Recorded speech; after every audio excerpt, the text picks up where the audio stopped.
소장 접수 가장 빨리 되는 방법이 뭔가요? 변호사는 계약서를 꺼내며 말했습니다. 변호사는 미소를 지었습니다. 법원 접수야 절차대로 하면 됩니다. 다만 빨리라는 게 뭘 의미하시는지. 고성희가 고개를 끄덕이며 말했습니다. 남편이 제가 움직인다는 걸 알면 또 막을 거예요. 저는 지금 시간을 뺏기면 죽어요. 변호사는 긴장했습니다. 무슨 방법을 말씀하시는 겁니까? 고성희는 아주 천천히 말합니다. 친정, 고발, 제보. 변호사는 그제야 이해합니다. 고성희는 돈이 없으니 법원의 속도로는 못 가고 돈이 없어도 문이 열리는 기관 접수로 즉시 판을 흔들겠다는 거였어요. 변호사가 조심스럽게 말했습니다. 하지만 그건 위험합니다. 잘못하면. 고성희가 말을 끊습니다. 잘못해도 상관없어요. 나 지금 잘못한 채로 살아도 박진석이 날 죽일 거거든요. 변호사는 다시 고성희를 바라봤습니다. 그제야 변호사는 이 사람이 돈 많은 사모님이 아니라 이미 모든 걸 잃고도 끝까지 판을 뒤집으려는 사람이라는 걸 깨닫습니다. 하지만 여전히 변호사는 핵심을 모릅니다. 고성희가 정확히 어떤 한방을 준비했는지요. 변호사가 묻습니다. 그럼 어떤 내용으로 진정 고발을 넣겠다는 겁니까? 고성희는 가방을 열어 봉투를 꺼냅니다. 종이 몇 장과 출력물이 들어있었고요. 고성희는 그걸 탁 펼쳐놓습니다. 재단. 고성희가 말했습니다. 가원재단 운영 관련, 회계 처리 관련, 그리고 박진석이 절대 공개되면 안 되는 흔적. 변호사의 얼굴이 굳었습니다. 이건 어디서? 고성희가 낮게 웃습니다. 제가 26년을 그 집에서 살았잖아요. 여기서부터가 고성희의 좋은 방법이 한 방으로 터지는 지점인데요. 고성희는 변호사에게 말합니다. 이혼 소장이 아니라 동시에 넣는 거예요. 동시에? 검찰 또는 경찰 진정, 국세청 제보, 권익위 민원, 그리고 기자 제보. 고성희는 21번 고르고 더 낮게 덧붙입니다. 돈이 없으면 세상을 시끄럽게 해서라도 박진석이 협상하게 만들면 되잖아요. 변호사는 이제야 알았습니다. 이게 고성희의 좋은 방법이었어요. 돈이 없으니까 속도로 이긴다. 한 군데가 아니라 여러 군데를 동시에 터뜨려 방어할 틈을 없앤다. 그리고 바로 이 타이밍에 박진석의 반격이 더 잔인하게 들어오게 이어지면 됩니다. 박진석은 고성희가 이런 방식으로 나올 걸 예상한 사람이라서요. 변호사는 고성희가 펼쳐놓은 종이들을 한 장, 또 한 장 넘겨봤는데요. 처음엔 솔직히 돈 많은 사모님이 남편을 흔들려고 허세 부리는 건가 싶었던 표정이 두 페이지를 넘기자마자 확 달라졌습니다. 변호사는 손가락 끝으로 인쇄된 표를 톡톡 두드렸어요. 사모님, 이건 진짜 어디서 나온 겁니까? 고성희는 표정 하나도 안 바꾸고 말했습니다. 제가 26년을 그 집에서 살았다고 했잖아요. 남편 박진석이 서류를 숨길 타입이 아니에요. 내가 맞다는 걸 보여주고 싶어하는 사람이라서요. 변호사는 그 말에서 박진석이라는 사람의 성격을 얼핏 느꼈습니다. 신뢰와 체면을 중요하게 여기는 사람, 그리고 자기가 벌어놓은 세계를 절대 흔들리게 두지 않는 사람. 변호사는 잠깐 고성희를 봤습니다. 고성희는 초췌했지만 눈빛은 살아있었고요. 무엇보다 무서운 건 고성희가 지금 돈이 없는데도 전혀 멈출 생각이 없다는 점이었습니다. 변호사는 낮게 말했습니다. 그럼 사모님이 말한 좋은 방법은 소장 접수가 아니라. 고성희가 고개를 끄덕였습니다. 진정, 고발, 제보. 동시에. 변호사는 숨을 삼켰습니다. 사모님, 그건 이혼이 아니라 전쟁입니다. 고성희가 아주 작게 웃었습니다. 맞아요. 이혼은 돈 있는 사람이 하는 거고요. 전쟁은 갈 데 없는 사람이 하는 거예요. 그 한마디가 방 안 공기를 얼렸습니다. 변호사는 현실적인 걸 먼저 짚었습니다. 사모님, 돈이 없으면요. 제보를 넣어도 기자를 만나도 기관 접수를 해도 신뢰가 부족합니다. 왜 지금 이걸 꺼내냐는 질문이 따라와요. 고성희는 그 질문을 이미 준비해둔 사람이었습니다. 고성희는 테이블 위 종이들 중 한 장을 앞으로 쓱 밀었습니다. 거기엔 짧은 문장들이 굵게 적혀 있었어요. 남편 박진석의 의심과 감시로 인한 심리적 압박, 인감신분증 무단 사용 의혹, 재단 파면 과정에서 입막음 정황, 증거 제출 시도 직후, 주거지 축출 및 생활 기반 박탈. 고성희는 변호사를 똑바로 보며 말했습니다. 제가 돈 많은 사모님인 척했던 건 그걸로 당신이 문을 열 줄 알아서였어요. 변호사가 잠깐 곧자 고성희가 덧붙였습니다. 지금부터는 반대로 가죠. 쫓겨난 사람이니까 말할 수 있다 그렇게. 변호사가 조심스럽게 물었습니다. 그럼 사모님은 본인을 피해자로 세우고 박진석 회장님을 가해자로 세우겠다는 겁니까? 고성희가 고개를 끄덕였는데요. 가해자냐 피해자냐는 세상이 판단해요. 저는 불씨만 붙이면 돼요. 변호사는 더 이상 돈 있는 사모님으로 고성희를 볼 수 없었습니다. 이건 돈이 아니라 집착이었고 자존심이었고 복수였어요. 변호사는 결국 결심한 듯 고개를 끄덕였습니다. 좋습니다. 다만 계획은 정교해야 합니다. 동시에 너퇴, 내부 고발처럼 보이게. 고성희가 입꼬리를 아주 조금 올렸습니다. 그게 제가 원하는 거예요. 다음 날 아침 고성희는 봉투 하나를 들고 있었습니다. 봉투 안에는 서류 사본 몇 장, 진정서 초안, 그리고 변호사가 밤새 정리한 요약본이 들어 있었습니다. 고성희가 가진 현금 100만 원 중 10만 원이 교통비와 인쇄비로 나갔는데요. 그 10만 원이 고성희에게는 피처럼 느껴졌습니다. 하지만 고성희는 생각했습니다. 이 10만 원으로 박진석의 26년을 흔들 수 있으면 싸게 먹힌 거야. 고성희는 기관 민원실 앞에서 잠깐 멈췄습니다. 손끝이 차가웠고 심장이 너무 빨리 뛰었어요. 그런데 고성희는 이런 순간에 늘 강해졌습니다. 공포는 고성희를 멈추게 하기보다 더 빨리 움직이게 만들었습니다. 고성희는 접수창구로 가서 말했습니다. 진정 접수하려고요. 직원이 공손하게 물었습니다. 어떤 내용이세요? 고성희가 준비한 문장을 꺼냈습니다. 가원재단 관련 내부 결제 비정상 흐름, 그리고 제 인감신분증 무단 사용 의혹 남편에게 생활 기반이 박탈된 정황입니다. 직원은 서류를 받으며 고성의 얼굴을 한 번 더 봤습니다. 전 재단 이사장이라는 사람은 얼굴이 알려져 있거든요. 직원의 눈빛이 잠깐 흔들렸고 고성희는 그 흔들림이 오히려 좋았습니다. 사람들이 나를 알아본다는 건 소문이 더 빠르게 퍼진다는 뜻이니까요. 고성희는 그 자리에서 두 번째 접수까지 마쳤습니다. 그리고 밖으로 나오자마자 휴대폰을 켰습니다. 변호사가 미리 지정해둔 기자에게 메시지가 보내져 있었습니다. 내부 자료 제공 가능. 오늘 오전 접수 완료. 확인 원하면 연락. 고성희는 화면을 바라보며 숨을 내쉬었습니다. 됐다. 이제 박진석이 가만히 못 있겠지. 그런데 정말 무서운 건 고성희가 됐다고 생각하는 그 순간부터였습니다. 고성희가 한 방을 터뜨린 순간 박진석도 한 방으로 사람을 죽이는 타입이거든요. 고성희가 접수창구에서 나오기도 전에 박진석의 이 부장이 회장실로 들어갔습니다. 회장님, 고성혜 씨 접수했습니다. 박진석은 고개만 끄덕였습니다. 예상대로네. 이 부장이 조심스럽게 물었습니다. 기자 쪽도 움직이는 것 같습니다. 박진석은 펜을 내려놓으며 말했어요. 좋아. 그럼 기자가 받기 전에 내가 먼저 프레임을 준다. 박진석은 여기서부터 잔인했습니다.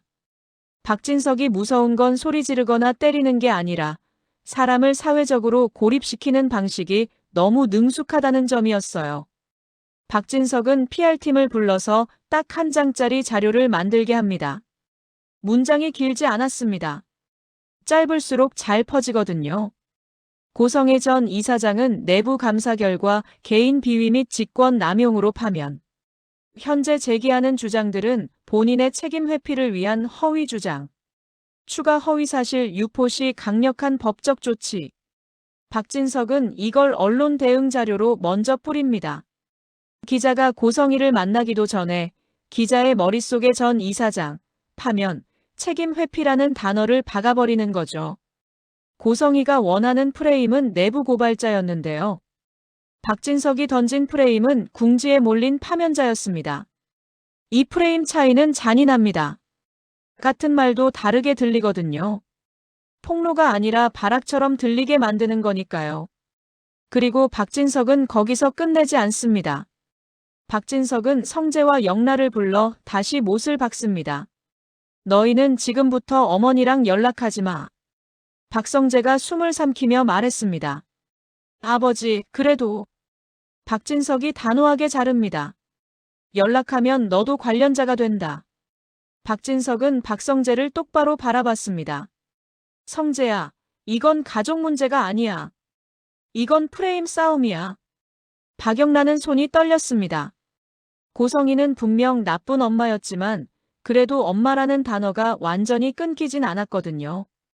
박영란가 떨리는 목소리로 물었습니다. 아빠, 엄마가 진짜로 아무것도 없이. 박진석은 눈을 감았다 뜨고 말했습니다. 그래. 아무것도 없이. 박진석은 한 박자 쉬고 잔인한 말을 덧붙입니다. 그게 벌이다. 박영란은 눈물이 고였지만 입술을 깨물며 버텼습니다. 박진석은 영란가 흔들릴까봐 더 잔인해졌습니다. 흔들리는 순간 고성희가 다시 들어오니까요. 고성희는 기관 접수 후 작은 카페 구석에 앉아 휴대폰만 바라보고 있었습니다. 기자에게서 연락이 올 거라고 기대했는데요. 전화가 울렸습니다. 그런데 기자가 아니었습니다.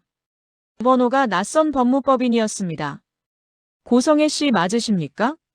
목소리는 공손했지만 차가웠어요. 네, 그런데요. 누구시죠? 박진석 회장 측 법무법인입니다.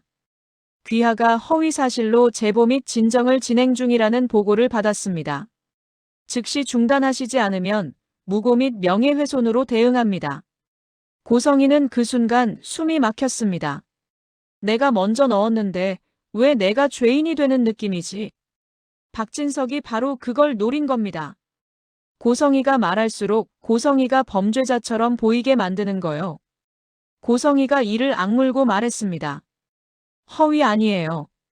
증거 있어요. 상대는 웃지도 않고 말했습니다. 증거요? 귀하가 지금 들고 있는 자료는 재단 기밀 및 불법 취득 자료로 볼 수 있습니다. 고성희의 손이 차가워졌습니다. 뭐라고요? 추가 확산 시 귀하의 자료 취득 경로부터 조사 대상이 됩니다. 전화가 끊겼습니다. 고성희는 카페 테이블 아래에서 손을 꽉 쥐었습니다. 손바닥에 손톱 자국이 났는데요. 그 통증이 오히려 현실감을 줬습니다. 그래, 박진석은 이렇게 나온다. 내가 입을 열면 내 손부터 자른다. 고성희는 그 순간에도 멈추지 않습니다. 고성희는 멈추면 죽는 사람이라서요. 고성희는 변호사에게 전화합니다. 박진석이 무고로 몰겠대요. 변호사는 짧게 말했습니다. 예상했습니다. 고성희가 다급하게 묻습니다. 그럼 어떡해요? 변호사가 낮게 말합니다. 사모님, 그래서 한 방이 필요하다고 했잖아요. 지금부터는 더 깔끔하게 가야 합니다. 감정 섞이면 바로 먹힙니다. 고성희는 고개를 끄덕이는데요. 사실 고개는 끄덕였지만 마음은 이미 폭발 직전이었습니다. 고성희는 속으로 생각했습니다. 박진석이 나를 끝내려고 한다. 그럼 나도 박진석을 끝내야 한다. 이때 고성희의 머릿속에는 가장 위험한 결론이 스쳤습니다. 하지만 고성희는 그 결론을 말로 꺼내지 않습니다. 아직은요. 고성희는 대신 더 현실적인 방식으로 사람을 건드리기로 합니다. 박성재. 박성재는 박진석의 아들이고 회사의 부사장이고 무엇보다 박진석의 약점이 될 수 있는 사람입니다. 고성희는 그걸 알고 있어요. 고성희는 박성재에게 메시지를 보냅니다. 성재야.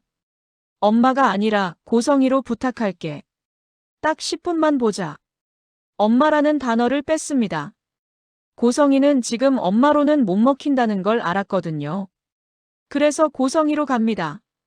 거래의 언어로요. 박성재는 그 메시지를 보고 숨이 턱 막혔습니다. 박성재는 이미 아버지 박진석 편이냐, 고성의 편이냐를 넘어서 이제 누가 더 무너질까를 걱정하는 단계에 와 있었습니다. 고성이가 궁지에 몰리면 지은호 가족을 건드릴 수도 있고 회사에 독을 풀 수도 있고 무엇보다 아버지 박진석의 체면을 걸고 전쟁을 벌일 수도 있습니다. 박성재는 그게 무서웠습니다. 박성재가 메시지를 삭제하려는 순간 박진석에게서 전화가 옵니다. 박성재는 받자마자 알았습니다. 아버지는 이미 다 알고 있다는 걸요. 성재야. 박진석의 목소리는 평온했습니다. 그래서 더 무섭습니다. 고성이 연락 왔지? 박성재는 침묵했습니다. 박진석이 낮게 말합니다. 너 답장하지 마. 박성재가 겨우 말합니다. 아버지 혹시라도. 박진석이 잘라 말했습니다. 혹시라도가 제일 위험하다. 박진석은 숨을 한번 고르고 더 잔인한 말을 덧붙입니다. 고성이는 지금 살려고 하는 게 아니야. 같이 죽이려고 하는 거야. 그 말이 박성재를 찔렀습니다. 박진석이 덧붙였습니다. 성재야. 내가 한 번이라도 흔들리면 고성이는 그걸로 산다. 박진석은 마지막으로 아주 조용히 말합니다. 그러니까 흔들리지 마. 내가 흔들리면 내가 너까지 잃어. 박성재는 그 말에 숨이 막혔습니다. 아버지 박진석이 지금 고성이만 잃는 게 아니라 성재까지 잃을까봐 두려워하고 있다는 게 느껴졌거든요. 박성재는 결국 답장하지 않습니다. 그리고 그 순간 고성이는 사람을 잃습니다. 고성이는 메시지가 읽히지 않는 걸 보고도 알았어요. 박진석이 차단했구나. 내가 닿을 수 있는 마지막 줄까지도. 고성이가 받았던 기자 연락은 그날 밤 늦게야 옵니다. 기자는 단도직입이었습니다. 고성애 씨, 지금 본인이 내부 고발자라는 입장인가요? 그런데 박진석 측은 고성애 씨가 파면됐고 개인 비위가 있었다고 하는데요. 고성이는 이 질문을 듣는 순간 속이 얼어붙습니다. 박진석이 이미 프레임을 던진 겁니다. 기자는 폭로를 듣기 전에 반박부터 들고 왔어요. 고성이는 이걸 모르는 사람이 아닙니다. 그래서 고성이는 오히려 더 차분한 척합니다. 개인 비위요? 그거야말로 프레임이죠. 그럼 증거가 있습니까? 고성이는 숨을 한번 들이쉬고 말합니다. 증거요? 있어요. 근데 제가 그냥 넘길 수 있는 수준이 아니에요. 그 말이 기자를 움직입니다. 기자는 큰 건이 필요하고 고성이는 큰 건으로 협상을 원합니다. 이해관계가 맞아떨어지는 순간이었어요. 고성이는 기자에게 파일 일부를 보냅니다. 다 보내지 않습니다. 고성이는 아직도 협상 카드를 남겨둬야 한다고 믿거든요. 그런데 고성이가 모르는 게 하나 있었어요.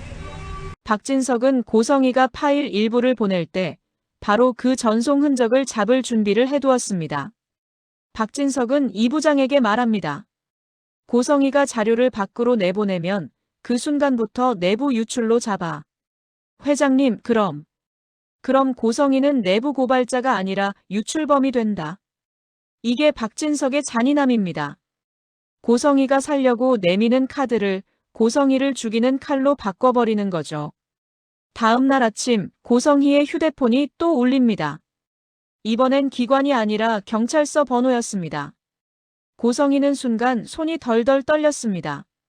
받아야 하나 말아야 하나. 고성이는 결국 받습니다. 고성이는 도망칠 수 있는 사람이 아니거든요. 고성애 씨 맞으시죠? 참고인 조사 요청드립니다. 고성이는 그 말을 듣는 순간 머리가 하얘집니다. 내가 고발했는데 내가 참고인이야? 그런데 이게 현실적입니다. 제보자부터 부르는 경우가 많거든요. 하지만 고성이는 그 현실을 받아들이지 못합니다. 고성이는 지금 속도 싸움을 하고 싶었지 조사 싸움을 하고 싶지 않았습니다. 고성이가 떨리는 목소리로 묻습니다. 언제요? 가능하면 오늘 오전 중으로요. 고성희는 전화를 끊고 그대로 의자에 주저앉습니다. 모텔 벽지가 싸구려라서 그런지 숨이 더 막히는 느낌이었어요. 고성희는 그제야 깨닫습니다. 박진석은 내부 고발로 흔들리지 않는다. 박진석은 흔들리는 척하다가 그 흔들림을 이용해 고성희를 법의 링으로 끌어들인다. 고성희가 제일 싫어하는 곳. 돈이 안 통하고 체면도 안 통하는 곳. 거기서 고성희는 정말로 100만 원짜리 인간이 됩니다. 고성희는 입술을 깨물었습니다. 박진석. 고성희는 그 이름을 뱉으며 속으로 다시 그 생각을 합니다. 이렇게는 못 죽어. 내가 죽을 거면 너도 같이 흔들려야 해. 그리고 고성희는 변호사에게 마지막 메시지를 보냅니다. 원본. 진짜 원본은 따로 있어요. 그걸로 갑시다. 여기서 고성희의 다음 수가 열리는데요. 고성희가 말한 진짜 원본이 뭔지는 아직 안 밝힙니다. 다만 이 원본은 박진석이 법적으로는 합법이라고 믿었던 근저당과는 다른 종류의 폭탄일 가능성이 큽니다. 예를 들어 사망신고 조작의 연결고리, 병원 행정 라인, 혹은 박진석이 고성희를 쳐내기 위해 쓴 비공식 수단 같은 것들이요. 그리고 박진석은 그걸 직감합니다. 박진석은 이 부장에게 말합니다. 고성희가 지금 진짜로 물려고 한다. 이 부장이 묻습니다. 회장님, 어디를요? 박진석은 고개를 아주 천천히 듭니다. 박진석의 목소리는 낮았는데요. 그 낮음이 확신이었습니다. 고성희는 결국 내 목을 물 거야. 박진석은 잠깐 침묵하다가 덧붙입니다. 그럼 더 먼저 눌러. 무엇으로요? 박진석이 아주 조용히 말합니다. 고성희가 가진 마지막 원본을 찾는다. 그리고 그 원본이 나오기 전에 고성희를 완전히 고립시킨다. 이 말이 떨어지는 순간 박진석은 이미 한 장의 서류에 서명하고 있었는데요. 서류 제목이 짧습니다. 고성희 전 이사장, 자료 유출 및 허위 제보 혐의로 고소 검토. 고성희가 세상을 흔들려고 던진 한 방이 박진석에게는 고성희를 범죄자 프레임으로 박제하는 명분이 된 겁니다.